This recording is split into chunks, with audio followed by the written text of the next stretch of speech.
Allô tout le monde, c'est Nicole. Euh, J'espère que tout le monde va bien. C'est pas des moments faciles pour qui que ce soit. C'est certainement pas une façon idéale de faire nos cours, mais on fait ce qu'on peut. Ce que j'avais prévu de faire, c'est initialement, je voulais faire vidéographe de de ce que je vais vous parler aujourd'hui. Malheureusement, ça n'a pas été réalisable. Donc, j'ai pas les images que je voulais pour pouvoir illustrer de ce que je vais vous présenter aujourd'hui. Donc, je vais faire du mieux que je peux. Donc, pour commencer, ce que je vous dirais, c'est que je vais parler des droits que j'ai choisi de défendre, qui sont article 11, paragraphe 1, droit à un niveau de vie suffisant pour soi-même et pour sa famille, y compris nourriture, vêtements et logement suffisant. Ensuite, même chose, article 11, paragraphe 2, droit d'être à l'abri de la faim. Ensuite, on va parler évidemment du article 27 qui est droit culturel des minorités.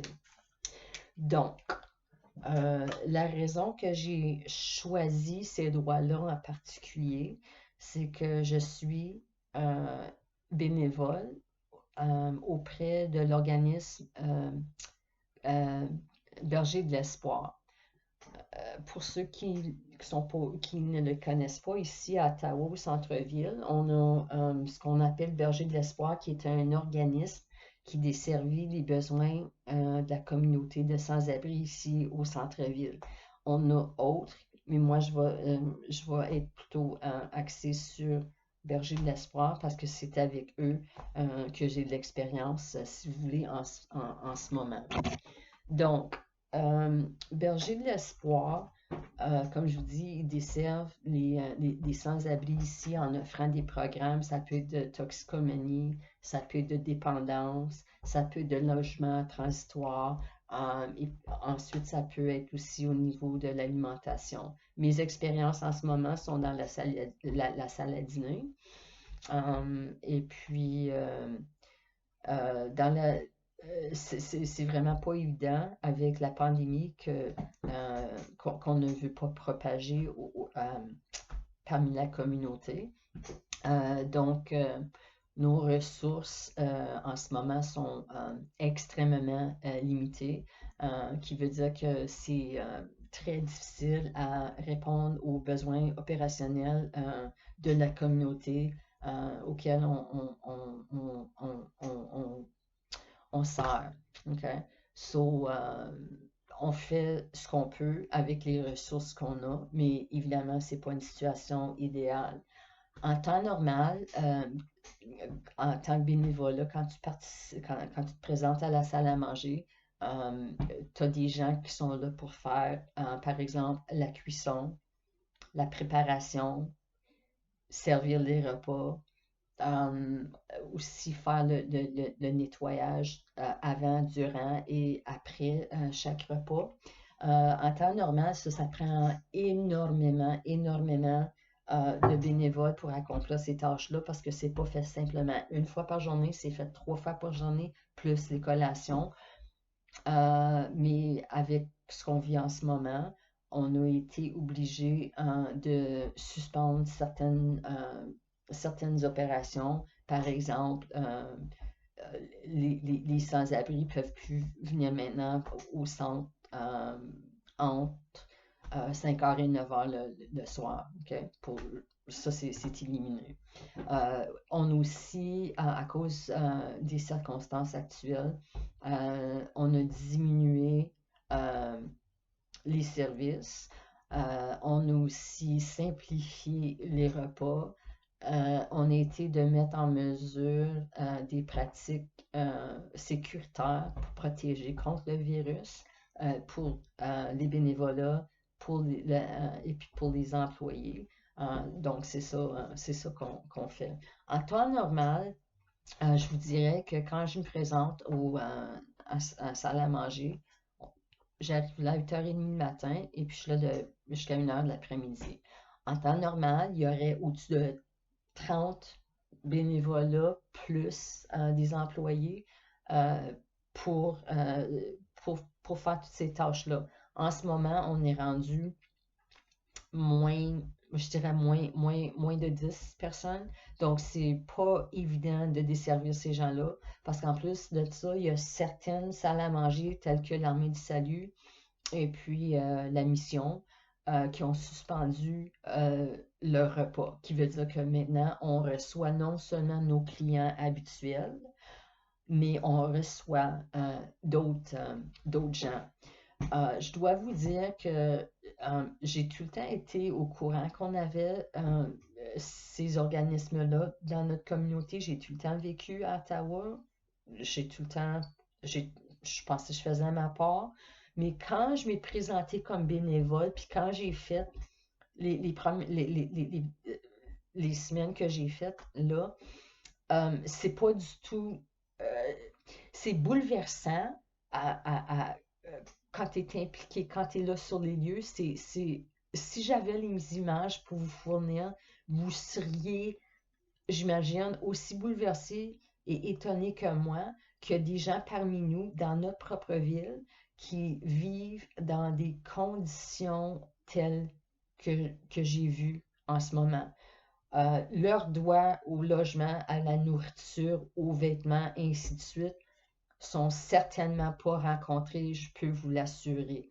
Je comprends pas comment que cette situation a développé et continue à persister, et puis qu'aucun niveau de gouvernement semble vouloir euh, l'affronter, lutter contre quoi que ce soit.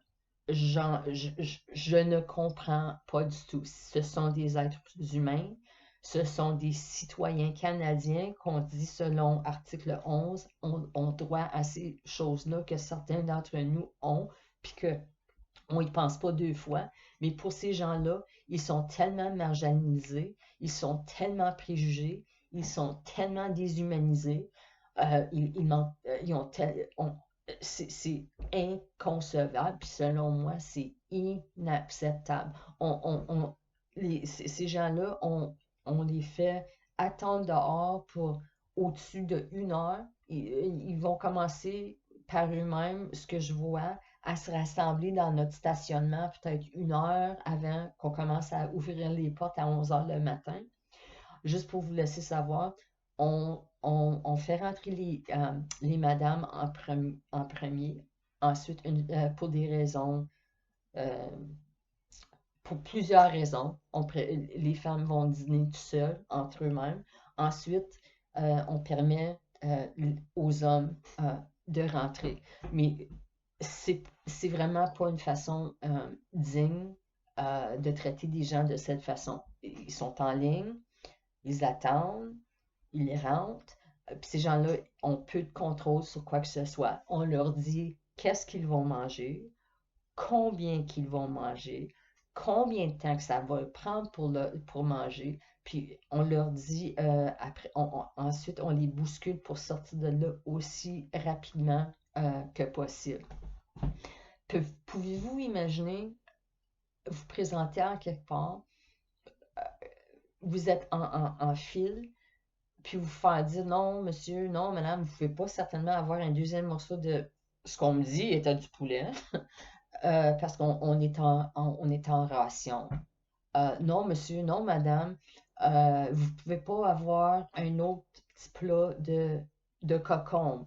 Mais par contre, vous pouvez avoir autant de pain qui n'est pas frais que vous voulez. Euh, non, monsieur, non, madame, vous ne pouvez pas avoir un deuxième biscuit ou un deuxième dessert. On est en ration, on a 300 personnes à servir avec ce qu'on a. Puis en ce moment, non seulement les ressources physiques sont diminuées, mais aussi au niveau des dons. Euh, on a dû changer la façon par laquelle on accepte les dons, en voulant dire que le public général, on ne peut plus accepter les dons qui nous fournissaient à l'appât. Donc, ça veut dire qu'on doit préparer les repas avec ce qu'on a sur les lieux.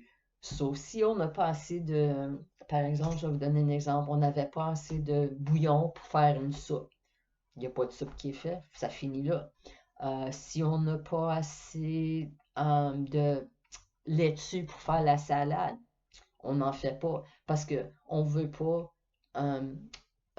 veut pas déclencher des situations qui pourraient être violentes à l'intérieur de la salle à manger. Donc, quand je vous dis que c'est des repas qu'on leur sert, je vous dis ça, mais si j'avais une photo de ce qu'on leur sert, c'est pas, c'est pas digne, c'est pas fantastique. Puis je même pas ça que moi, je le donnerais même pas moi, je donnerais pas ça à mes membres de ma famille, mais ça, c'est juste moi.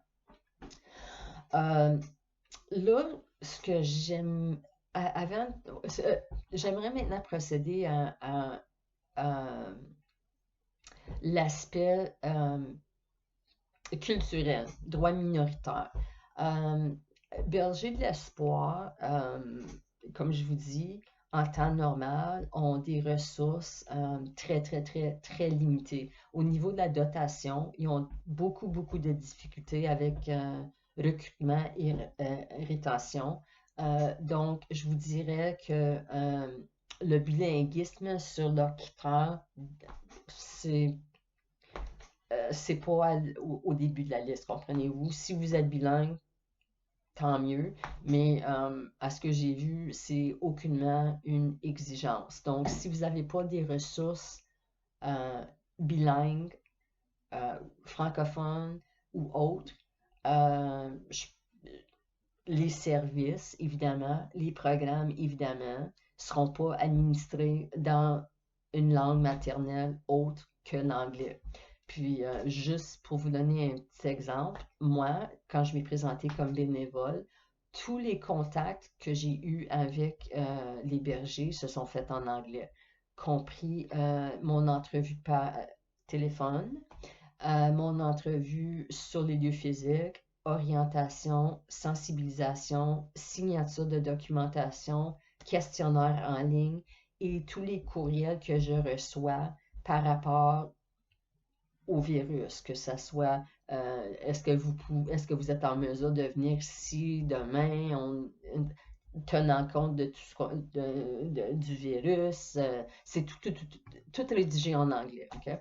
So, ça étant dit, euh, euh, les bergers de l'espoir, au minimum, ce qu'ils ont fait, par contre, puis ça, je vais leur donner, c'est quelque chose, c'est que leur page web, il y a un onglet où vous pouvez en effet, euh, vous avez accès aux informations en français. Ça, c'est simplement la page web, comme je vous ai dit. Par contre, prenez pas pour acquis que simplement parce que la page web a été divisée en français, que vous allez nécessairement avoir accès aux services en français, parce que la réalité, c'est non. Prochaine chose que j'aimerais parler maintenant, c'est en temps de ce qu'on peut faire au niveau euh, de faire des changements de ce qu'on voit ici en ce moment. Je le dis, je vous le dis tout le temps, je continue à le dire. Euh, le gouvernement, tous les niveaux du gouvernement ici, fédéral, provincial et municipal, ont une responsabilité, ont une part à partager là-dedans pour lutter contre la pauvreté que je vois ici et que peut-être certains d'entre vous avez vu aussi, mais certainement, ils ont une responsabilité à élaborer une stratégie nationale pour lutter contre la pauvreté. Puis non seulement élaborer la stratégie, mais finalement la mettre en œuvre. Euh, Faire des hausses dans les gens qui reçoivent des prestations tellement minimes, tellement faibles que c'est impossible de vivre adéquatement là-dessus. Niveau municipal, ont des responsabilités. Ils sont responsables, il semblerait, pour entretenir ici à Ottawa un certain montant de logements qui sont basés, sont subventionnés, si vous voulez. Les conditions sont loin d'être idéales, sont dangereuses, sont malsaines, sont délapidées. Donc, on sait que toutes ces choses-là existent. Qu'est-ce qu'on peut faire, nous, en tant que citoyens, pour exiger que le gouvernement euh, réponde à cette crise-là? Qu'est-ce que nous, on peut faire? La plus grosse chose que nous, on peut faire ici, c'est à chaque fois qu'il y a une élection, c'est primordial que vous allez puis que vous votez. Non seulement que vous votez, mais que vous écoutiez attentivement les plateformes de les candidats puis les candidates pour s'assurer que dans leur plateforme, qui ont euh, qui ont quelque chose par rapport à la pauvreté qui existe ici, qui ne devrait pas exister ici ou n'importe où à travers du Canada. So, quand on élit les candidats qui représentent nos valeurs, euh, on peut ensuite appliquer une pression pour s'assurer que ces gens-là qui ont été élus font ce qu'on leur demande à faire, qui exercent le mandat qui ont été élus à faire. OK? Euh, L'autre chose que vous pouvez faire en tant que citoyen puis citoyenne, c'est oubliez pas que ces places-là sont tout le temps dans le besoin pour tout. Tout, tout, tout, tout, tout. Je vais vous donner un exemple. Euh, je nettoyais ici mon cabanon, puis j'avais des draps. Ils sont pas fantastiques. Moi, j'étais simplement pour les jeter. Saviez-vous que Berger de l'Espoir, ils ont un gros besoin pour ces vieux draps-là que vous avez dans votre cabanon? Parce que qu'est-ce qu'on fait avec ces vieux draps-là? On les met par terre dans la salle à dîner pour que ces gens-là puissent coucher le soir dans notre salle à dîner. Ça, c'est pas un logement acceptable. C'est pas une stratégie, puis c'est pas une solution. Les bergers de l'espoir offrent un service, ils ne sont pas la solution. Seuls les citoyens et le gouvernement peuvent, euh, peuvent régler, si vous voulez, une fois pour toutes, la question de pauvreté. Puis si vous considérez la pauvreté, puis je parle, la pauvreté, bien souvent, vous allez voir des gens dans des situations, des conditions telles que je vois au berger, ont aussi des casiers judiciaires. Je parle pas ceux de violents, là, mais je parle ceux qui font peut-être, qui font des vols ou des choses de ça. Si ces gens-là avaient un niveau d'éducation, avaient un revenu, euh,